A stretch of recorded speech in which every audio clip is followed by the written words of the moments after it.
आज हम पढ़ेंगे next chapter chapter 11 thermal properties of matter. वो भी छोटा चैप्टर है, इजी है। ठीक है, थर्मल प्रॉपर्टीज ऑफ मैटर ध्यान से सुनना, आग जलाने के बारे में है। ठीक है, तो थर्मल प्रॉपर्टीज ऑफ मैटर नाम में ही पता चल रहा है थर्म का मतलब क्या है। टेम्परेचर और हीट के बारे में पढ़ेंगे ना। फिर तो पढ़ेंगे टॉपिक जो है वो है हीट। ठीक है, अब हीट क्या होता है? Heat is A form of energy which produces us in the sensation of hotness और कोल्डनेस। ठीक है, for example, if you touch a piece of ice, heat flows from our body towards ice, and we feel cold. Similarly, we can when we stand near a fire, heat from the fire flows outwards from our body, and we feel hot. Yes, so this is because of heat. So heat is the form of energy which produces us in the sensation of hotness or coldness. Okay, so we can say that heat is the form of energy which produces us in the sensation of hotness or coldness. Heat को हम आभास कर सकते हैं. Heat is the cause. Temperature क्या है? Effect. Next is our क्या है? Caloric theory of heat. Caloric theory of heat क्या बोलता है? According to this theory, heat is invisible, weightless and odorless fluid called caloric. Heat को दिखाया जाता है क्या? नहीं, हीट इज इनविजिबल, वेटलेस, इसका कोई वेट नहीं है, ऑर्डरलेस फ्लूइड, और ये फ्लूइड के छोटा छोटा फ्लूइड लगता है देखने में। ठीक है, वाला ऑर्डरलेस फ्लूइड, फ्लूइड के जैसे में नहीं लगता, and it is a caloric. When some caloric is added to our body, okay, its temperature rises, and when some caloric is removed from a body, its temperature falls. However, this theory failed to explain the production of heat by friction, so this was replaced by dynamic theory of heat. Understood? ये जो theory है calorie theory of heat, वो बाद में जाके काम नहीं आया कि हीट इज इनविजिबल वेटलेस था, लेकिन बाद में काम नहीं आया, तो उसको बैन करके नया थ्योरी निकल गया, वो है dynamic theory of heat. Now dynamic theory of heat means what? And this theory क्या बोलता है? According to this theory, all substances like solid, liquid and gases are made up of molecules. These molecules are in a state of continuous random motion. Okay, this is known as dynamic theory of heat. So, depending on the temperature and nature of the substance, the molecules may possess three types of motion. First one, translatory motion, vibratory motion, rotatory motion. Translatory motion का मतलब क्या है? That is the motion in a straight line which is common in gases. Vibratory motion, that is to and fro motion of the molecules about their mean position. This is common in liquid and gases. Rotatory motion, that is the rotation of the molecules about their axis. This occurs usually at a high temperature. Okay, when the body is heated, all this molecular motion becomes fast. That is the kinetic energy of the molecule due to each type of motion increases. So we can retard heat as the energy of molecular motion, which is equal to the sum of the total of kinetic energy possessed by the molecules of a body by virtue of their translational, vibrational and rotational motion.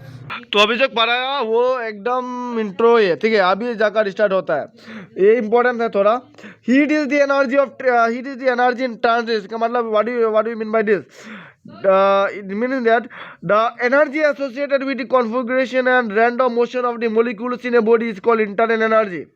Internal energy क्या होता है?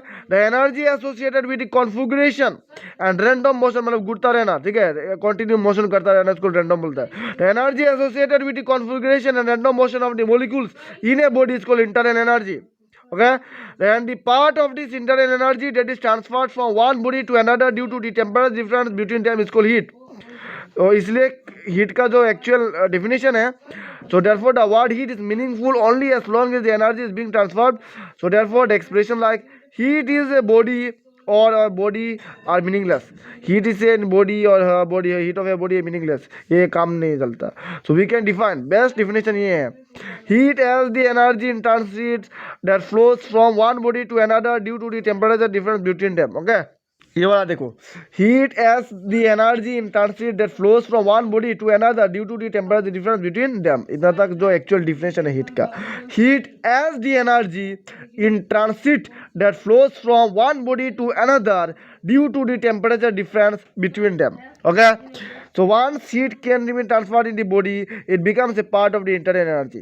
एक बार यदि heat body में transfer हो गया तो क्या होगा? ये क्या इंटरनल एनर्जी का एक पार्ट हो गया. समझ में आया? once heat is transferred to the body, it becomes a part of the internal energy. Body में हीट घुस गया, इसका मतलब ये भी क्या है? एक पार्ट, इंटरनल एनर्जी का पार्ट ही है.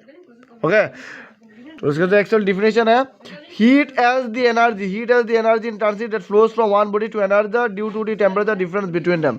Yes, heat as the energy in transit, heat as the energy in transit that flows from one body to another due to temperature difference between them। अब आ जाओ यूनिट्स ऑफ हीट में, units of heat. Now what do you mean units of heat? Units का heat का unit क्या है? Joule. Joule जो है वो ऐसा यूनिट है, ऐसा unit of heat is joule. लेकिन लेकिन हम बताएंगे जब सीजीएस यूनिट क्या होता है। CGS unit of heat is calorie. लिखा है ये तो, CGS unit of heat is calorie. Calorie का मतलब क्या है? हीट का कौन सा सीजीएस यूनिट है? CGS unit. The CGS unit of heat is calorie and 1 calorie is equal to 4.186 joule. Okay, therefore 1 calorie is equal to 4.186 joule. अभी joule ने क्या बताया? ये जूल का ये is for experiment joule establish a relation between the work done and heat produce. He showed that whenever a given amount of work is converted into heat, always the same amount of heat Q is produced, that is W is directly proportional to Q। तो ये constant term क्या आएगा? Joule का constant. So W is equal to J. If Q is equal to 1, J is equal to W. So the proportional constant J is called joule mechanical equivalent of heat, and it may be defined होता है। It may be defined as the amount of work that must be done to produce a unity of heat।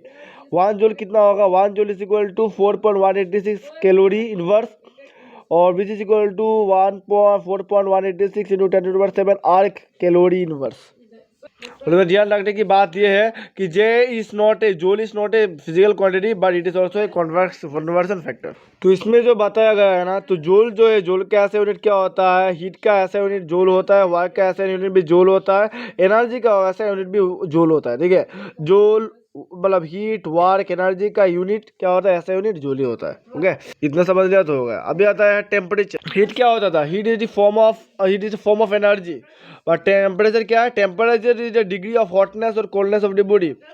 For example, when two bodies are placed in contact the heat flows from one body at a higher temperature to the body at lower temperature, and thus temperature may be defined as the thermal state of the body which decides the direction of flow of heat energy from one body to another when they are placed in thermal contact with each other। Okay, next is our kinetic interpretation of temperature। The temperature of a body is measure of the average kinetic energy of the of its molecules। When a body is heated, its molecule move faster, therefore its average kinetic increases। This increases the temperature of the body। Thermodynamics में ये पढ़ेंगे, the temperature flows from the zeroth law of thermodynamics, next chapter में पढ़ेंगे। ठीक है, heat versus temperature में कौन सा ज़्यादा पावरफुल है ये देखेंगे। अभी सुनो, इस टेबल में देखो, heat is the form of energy which produces us in the sensation of hotness और coldness, but temperature is the degree of hotness और coldness of the body. It is the cost, heat is the cause, temperature is the effect। It represents the total kinetic energy of the molecules of the body। It represents the total kinetic energy of the molecules of the body, but it represents the average kinetic energy possessed by the molecules of the body। Heat flows from high pressure to the low pressure, irrespective of the amounts of heat possessed by the bodies in contact, but temperature decides the direction of flow of the heat from one body to another। It is measured in calorie or joule, but temperature is measured in degree Celsius, Fahrenheit और Kelvin। ठीक है, it is measure in degree Celsius, degree Fahrenheit और Kelvin. Okay, तो ये सब difference है heat और temperature के बीच में। करने के टाइम में ध्यान रखना कि 1 कैलोरी में 4.186 जूल होता है। 1 calorie 1 calorie is equal to 4.186 joule. Okay, 1 calorie में 4.186 जूल होता है। थर्मोमेट्री पढ़ेंगे। अभी आता है थर्मोमेट्री। थर्मोमेट्री क्या होता है? Thermometry the branch of physics that deals with the measurement of temperature is called thermometry. The branch of physics that deals with the measurement of temperature is called thermometry. Temperature को major करने वाला जो branch deals करता है, physics काम करता है, उसको थर्मोमेट्री बोलता है। So the branch of physics that deals with the measurement of temperature is called thermometry. So there are different types of measurement scale. Measure करने वाले इंस्ट्रूमेंट में होना चाहिए। तो कौन सा है? पहले तो degree centigrade scale, kelvin scale और फ़ारेनहाइट स्केल। ज़्यादा यूज होने वाला जो स्केल है वो है तो सेल्सियस स्केल जो ज़्यादा यूज करते हैं, फ़ारेनहाइट स्केल, केल्विन स्केल। अभी नया पता चला वो है rumour scale.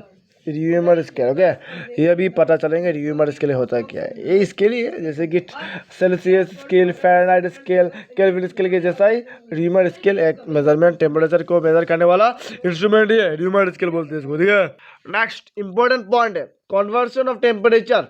Conversion of temperature from one scale to another. सुनना, ये पूरा हो रहा है अभी जो मैं बोल रहा हूँ, ठीक है। पहले तो ये है कि to convert the temperature from one scale to another the following relation is used.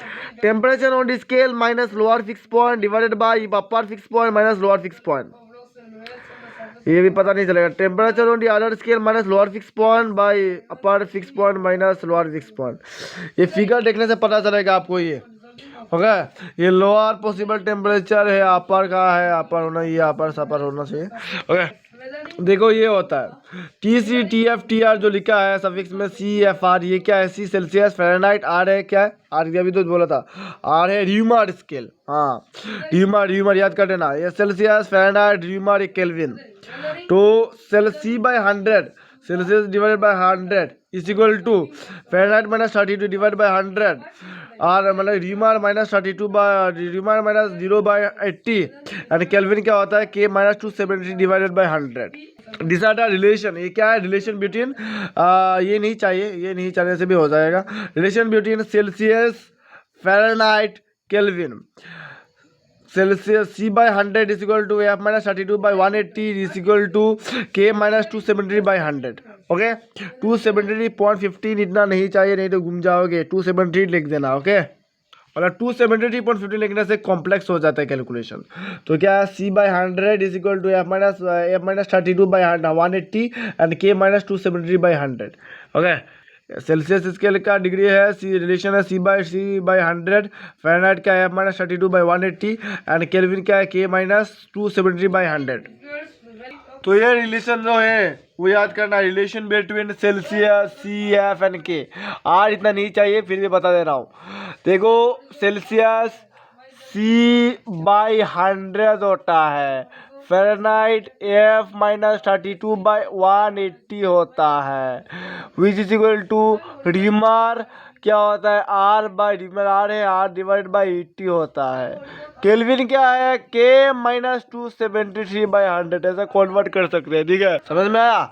ये C by 100 is equal to F minus 32 by 100 is equal to R by 80 is equal to K minus 273 by 100। ये इतना नहीं चाहिए। अच्छा, फिर भी यही ये तीनों याद कर लो। है C by 100 is equal to F minus 32 by 100 is equal to K minus 273 by 100। ये रिलेशन होता है। C by 100 Celsius by 100 is equal to F minus 32 bye 180 is equal to K minus 273 by 100। तो एक से question करते हैं। Question में बोला गया है, at what temperature both degree Celsius and Fahrenheit Celsius scale show same reading. इसका मतलब सी और एफ क्या इक्वल है? समझ में आया? एट व्हाट टेम्परेचर, सो हमें पता है कि ये दोनों इक्वल होता है। रिलेशन से C by 100 is equal to F minus 32 bye 180, इसमें 0 0 cancel. According to your question C and F are so same, मतलब C is equal to F. यदि मैं सी के जगह मैं एफ लिखूँ तो F by 10 is equal to F minus 32 by 180, 0 0 cancel. Okay, इसमें क्या होगा? 18f क्रॉस मल्टीप्लाई करने से इसमें 10f minus 32 into 10 320 is equal to 18f minus इधर आएगा तो minus 10f is equal to minus 320। ओके, अब 18 माइनस 10 कितना है? 8f is equal to minus 320 is equal to F is equal to minus 320। 8 नीचे आएगा इधर, 8 4 जा 32 है और 0, so therefore F is equal to minus 40। ठीक है, इतना डिग्री सेल्सियस कुछ इतना डिग्री सेल्सियस होता है। समझ में आया क्या? यही क्वेश्चन हमें पूछा था कि ये सेल्सियस एफ इक्वल है तो ये इक्वल होगा। इसके सी के जगह मैंने एफ पुट कर दिया। ठीक है, एक क्रॉस मल्टीप्लाई कैलकुलेशन करो तो F is equal to minus 14 degree Celsius निकल गया। This is the answer. Okay, मैं फिर से बता रहा हूँ, ये जो मैं बताया इस वीडियो में यही इंपॉर्टेंट है कि C by 100 is equal to F minus 32 bye 180 is equal to एफ के माइनस 273 बाय 100। ये relation between C K and F is very important. So C by 100 is equal to F minus 32 by 180 is equal to K minus 273 by 100. Okay. So up to this today. So big thermal expansion. Okay.